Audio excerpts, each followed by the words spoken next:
Hi everyone, I'm Louise Rachel Mwape Miller, better known as Mwape. Thank you for joining me as I share a glimpse into my journey and the stories that God put on my heart. I want to welcome you into my world as a sickle cell trait carrier. This is a story about strength, invisibility, and faith. What inspired me to share my story about living with sickle cell trait? I decided to share my story because so many people with sickle cell trait suffer in silence. When I realized my pain could help someone else feel seen and heard, I knew it had to be written. What does it mean to have an invisible disability, and how has that shaped my daily life? An invisible disability means you look fine on the outside while battling something unseen within. It teaches you to listen closely to your body and to extend grace to yourself and to others. It also teaches you to be kind to others who may be going through something unseen, and to be careful with the words and the snide remarks. And it gives you thick skin. What was the most difficult part of writing such a personal story? Reliving painful moments was challenging, but every tear shed in writing became a seed for someone else's healing. How do I hope my book will change the way people view sickle cell carriers? I pray it brings awareness and compassion. Our experiences are real, even if you can't see them. Understanding that can change lives. What's one misconception about sickle cell trait that I want to clear up? It's shocking to me how many people still believe that carriers don't experience symptoms. That simply isn't true.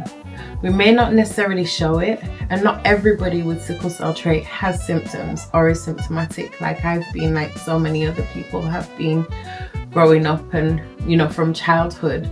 But our bodies carry that weight every day.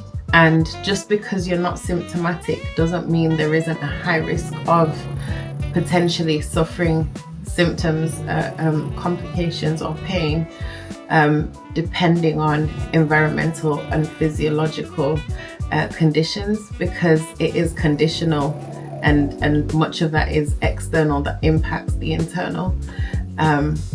It's knowledge is the key to unlocking the power to be able to put in protective mechanisms to protect your body from suffering symptoms. But if you don't know about the risks, how are you supposed to even put in protective measures to protect yourself and safeguard your loved ones and yourselves suffering complications like some of the severe ones that I have?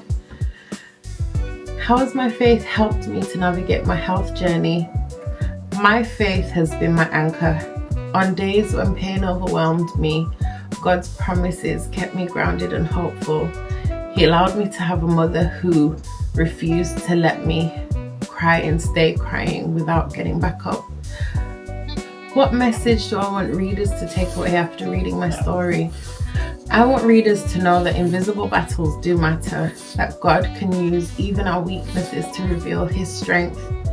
Your story is worth telling. Mine was worth telling, even if the response was just from one person. But to be able to impact and change lives and let others know they're not alone, for me, that was worth it, so much worth it. And now that I know that many others, I've had so many people reach me via email or on social media and reach out to me and tell me that they got my book. It's good to know that I'm sharing, it's like them looking in a mirror image and hearing themselves speak to themselves, knowing that they're not going crazy. It's not just all in their head like so many people still feel. Medical gaslighting still occurs where people have been told it's in their heads. For me, that made it worthwhile, just knowing that I can help someone else know they're not alone. If you want to get a copy of my book, it is on Amazon, and this is the book.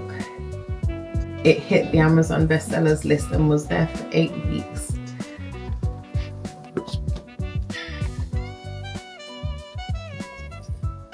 I'll list the links below.